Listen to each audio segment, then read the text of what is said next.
Welcome to the deep dive. Today, we're going to be kind of looking at the world of personal finance and investing, but With a bit of a twist. yeah, with Yeah. a twist. Exactly. It's not just about the numbers. We're really going to be diving deep into the psychology behind, The decisions. yes, the decisions we make with our money. And to guide us through this, we're going to be using The Psychology of Money by Morgan Housel. A fantastic book. By the end of this deep dive, you'll hopefully walk away not only with some practical financial tips, but also, hopefully a deeper understanding of like the human behaviors, behind money, your own and everyone else's. Absolutely. So where do we even begin with this?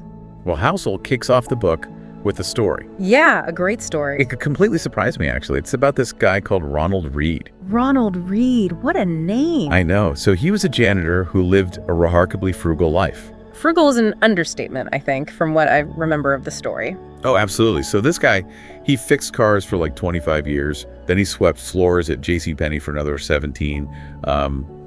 Bought a modest 2-bedroom house, lived there his entire life. You'd think just a very, very average life. Right? Totally. Yeah. But here's the thing. When Reed passed away in 2014 at the age of 92, he was worth over $8 million. $8 million. This guy, a janitor, $8 million. It just completely blew my mind. And he didn't win the lottery, no big inheritance or anything like that, right? No, none of that. It was just decades of carefully saving and investing in solid companies. So what does this tell us about building wealth? Because, we hear all these stories about The overnight successes. the crypto millionaires, the people who, make it big on the stock market overnight. It's really tempting to think that wealth is all about, luck or some big windfall. Right. But Ronald Reed's story is kind of the opposite of that. It really is. It shows that slow and steady, consistency, long-term thinking, that's what really matters. Yeah. And it's not just about saving. It's about making those smart investments and letting them grow over time, Absolutely. It's the power of compounding at work.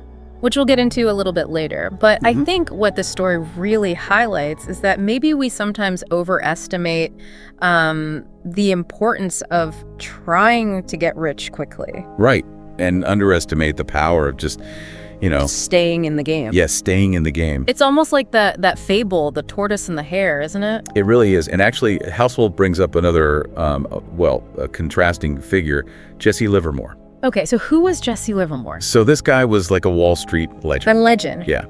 But he kind of made and lost fortunes. Multiple times. Yeah, multiple times. He was a brilliant trader. Everyone said so. But he just couldn't hold on to his wealth.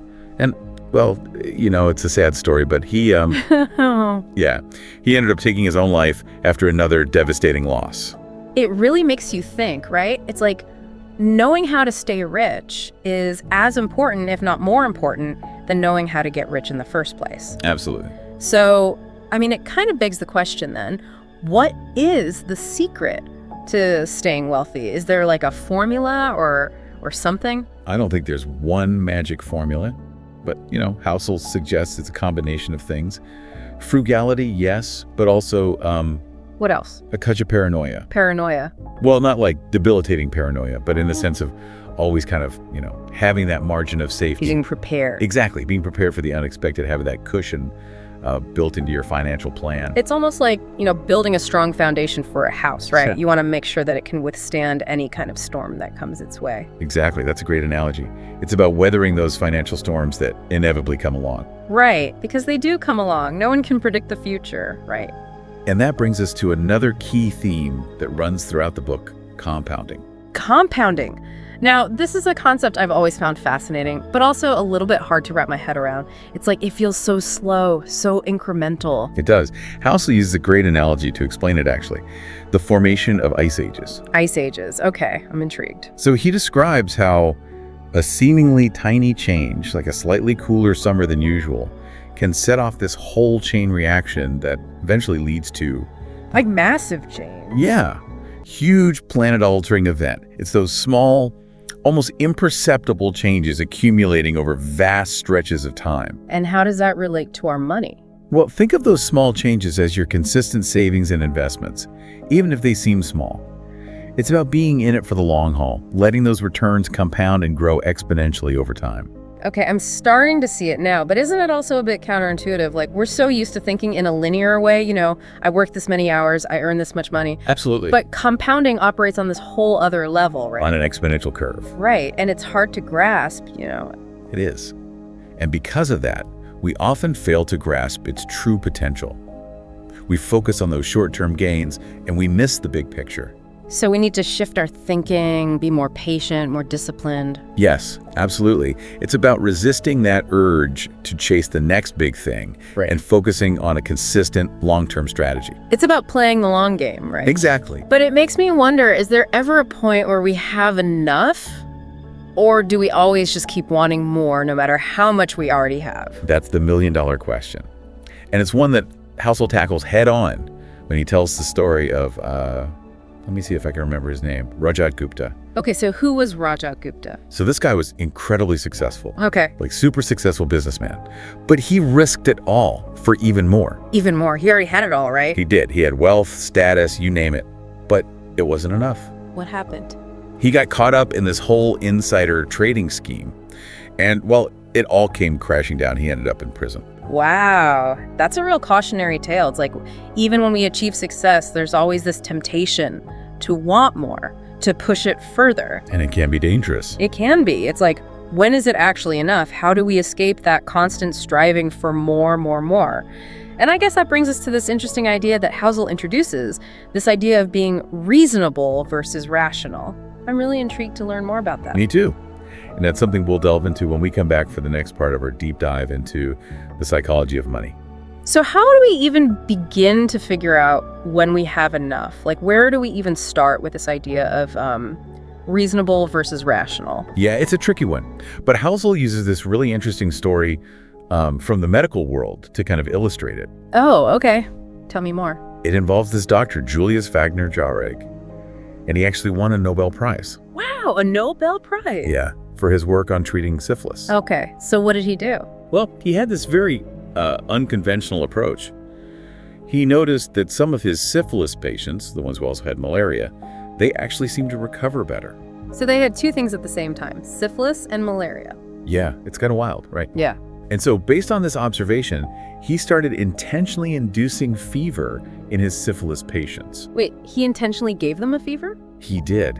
His thinking was that, well, the high temperatures, they might help kill the bacteria. Oh, I see. So it's like fighting fire with fire, kind of. Exactly. But that sounds pretty risky. It was, but, it did work in some cases. That's why he won the Nobel Prize, I guess. So it was effective, but also potentially dangerous. Yeah, it was a bit of a double-edged sword. And so this is where that idea of reasonable versus rational comes in. Like, inducing fever might have been the most rational solution if you just looked at the science. Right. But it wasn't always the most reasonable when you consider, like, the patient's well-being, Yeah, it's like there's a difference between what's technically correct on paper and what's actually the best approach for a real person in that situation. Exactly. And Housel connects this to how we make financial decisions.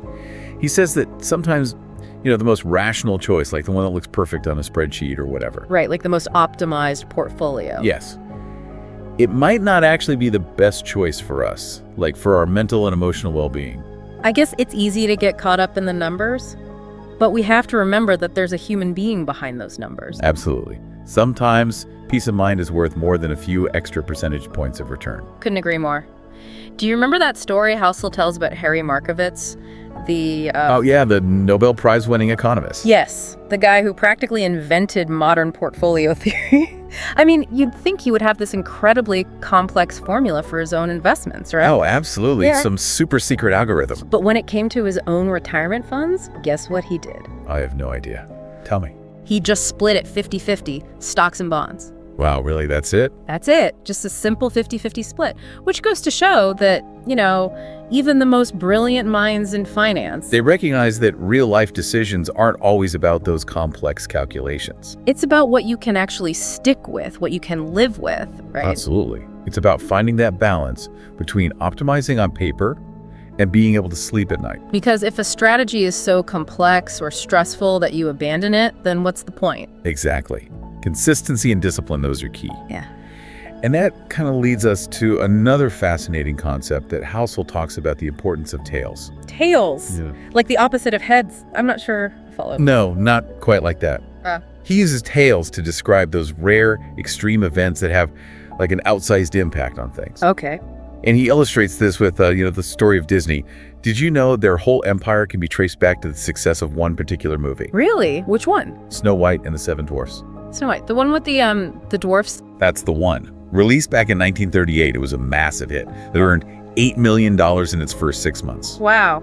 That's a lot of money, especially back then. It was huge. Yeah. And it completely changed everything for Disney. They were in debt before that. But the success of Snow White, it rescued them. It was like a turning point. A major turning point. They built a new studio, Walt Disney became a star, and the rest is history. That's what it means by a tale event. So these tales are like those unexpected things that happen, and they can have either a really good or a really bad outcome. Exactly.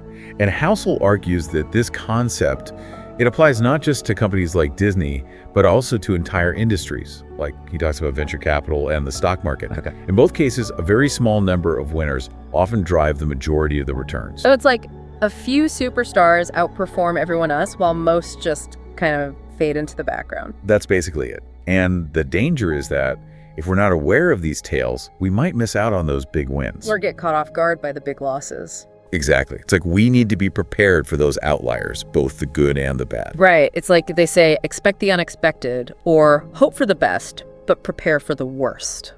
Exactly. And that leads us to another interesting idea that Housel explores, the allure of pessimism. Yeah.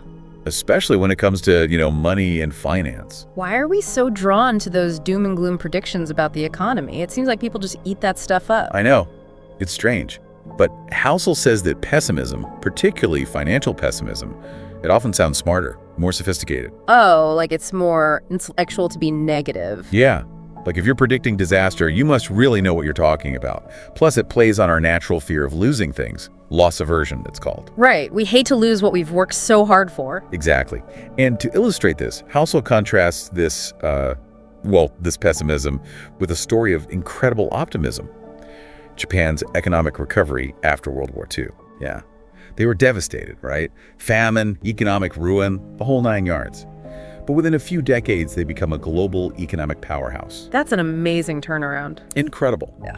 But it rarely gets the same attention as those doomsday predictions, I guess it's just more exciting, or maybe even comforting, to think that the world is going to end than to believe the possibility of, a positive transformation. It's bizarre. And Housel calls this narrative damage. The way those stories, especially the negative ones, they shape how we see things, even if the reality is different. Right, we get caught up in the story. We do. We overestimate those negative events, and we underestimate the potential for things to actually go well. So how do we avoid falling into that trap, especially when we're making important financial decisions? Well, that's a great question, and it's one that Housel addresses in the final part of the book. He really emphasizes the importance of, understanding our own biases. Like those mental shortcuts we take. Exactly. Those things that can cloud our judgment, especially when it comes to money.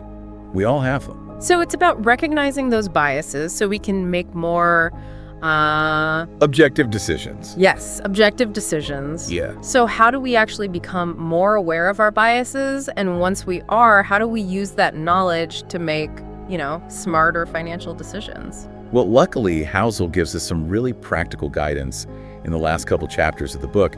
He kind of distills a lot of his insights into some really helpful advice. And he starts by, emphasizing the importance of understanding your own time horizon. Your time horizon, right. Like, how long are you actually investing for? Exactly. Because it makes a big difference, right? Like, are you saving up for a down payment on a house in a few years? Or are you investing for retirement, decades down the road? Yeah, that's going to completely change your strategy. It will. Because if you're investing for the long term, you can handle those ups and downs in the market. You can just ride it out and let compounding work its magic. Right, you've got time on your side, but if you need that money in a couple years, you can't take as much risk. Exactly. So knowing your time horizon, that's crucial. Housel also reminds us to be mindful of the stories we tell ourselves about money. We talked about the dangers of pessimism, but we also need to be careful about those get-rich-quick stories. Yeah, those are everywhere. Everywhere. And it's so easy to get caught up in them, right? But the truth is, those are usually the exception, not the rule.